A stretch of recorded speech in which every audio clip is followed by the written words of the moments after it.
Super star Rajinikanth కేవలం ఇండియాలోనే కాకుండా ప్రపంచ వ్యాప్తంగా కూడా ఫ్యాన్స్ ఉన్నారు. తమిళం, తెలుగు, కన్నడ, మలయాళం, హిందీ ఆయనకు భాషతో సంబంధం లేకుండా రజనీకి దేశ వ్యాప్తంగా అభిమానులు ఉన్నారు. ముఖ్యంగా జపాన్, థాయిలాండ్, బ్యాంకాక్ సహా పలు దేశాల్లో సూపర్ స్టార్ సినిమాలకు విపరీతమైన క్రేజ్ ఉంది. ప్రస్తుతం వరుస సినిమాలతో దూసుకుపోతున్న ఈ స్టార్ హీరో ఇటీవలే లోకేష్ కనగరాజ్ దర్శకత్వంలో కూలీ చిత్రంతో ప్రేక్షకుల ముందుకు వచ్చినా ఆశించిన స్థాయిలో మెప్పించలేకపోయింది. ప్రస్తుతం నెల్సన్ దిలీప్ కుమార్ దర్శకత్వంలో జైలర్ 2 మూవీలో రజనీకాంత్ నటిస్తున్నారు. 2023లో వీరి కాంబినేషన్లో వచ్చిన జైలర్ చిత్రం భారీ విజయాన్ని సాధించింది. మోహన్ లాల్, శివ రాజ్కుమార్, జాకీ ష్రాఫ్ వంటి ప్రముఖ నటుల గెస్ట్ అపియరెన్స్ సినిమాకు హైలైట్గా నిలిచాయి. ప్రపంచవ్యాప్తంగా దాదాపు రూ.600 కోట్లకు పైగా వసూళ్లు సాధించింది ఈ మూవీ.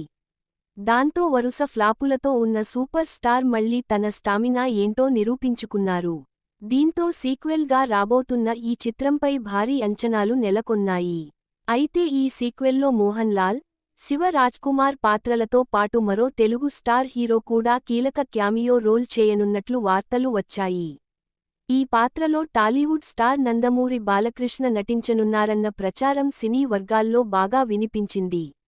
రజనీకి నందమూరి ఫ్యామిలీకి ఉన్న అనుబంధం రీత్యా బాలయ్య క్యామియో ఫిక్స్ అని అంతా భావించారు. కానీ అనూహ్యంగా ఈ సినిమా నుంచి బాలయ్య తప్పుకున్నట్లు తెలుస్తోంది. ఆయన స్థానంలో విజయ్ సేతుపతి నటిస్తున్నారు.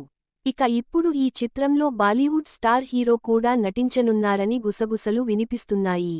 రజనీకాంత్ కోసం బాలీవుడ్ స్టార్ హీరో రంగంలోకి దిగుతున్నారట. కింగ్ ఖాన్ షారుఖ్ ఖాన్ గతంలో షారుఖ్ నటించిన రావణ్ సినిమాలో రజనీకాంత్ స్పెషల్ క్యామియోలో కనిపించారు. అందుకే ఇప్పుడు ఈ సినిమాలో షారుఖ్ కనిపించబోతున్నారని అంటున్నారు. ఈ విషయాన్ని బాలీవుడ్ నటుడు మిథున్ చక్రవర్తి కన్ఫర్మ్ చేశారు. మరోవైపు స్టార్ హీరోలు మరో హీరో సినిమాల్లో క్యామియో అప్పీరియన్స్ ఇవ్వడం నడుస్తోంది. జైలర్ 2లో ఇదే స్ట్రాటజీతో వెళ్తున్నాడు నెల్సన్. జైలర్ 2పై ఇప్పటికే అంచనాలు ఓ రేంజ్లో ఉన్నాయి.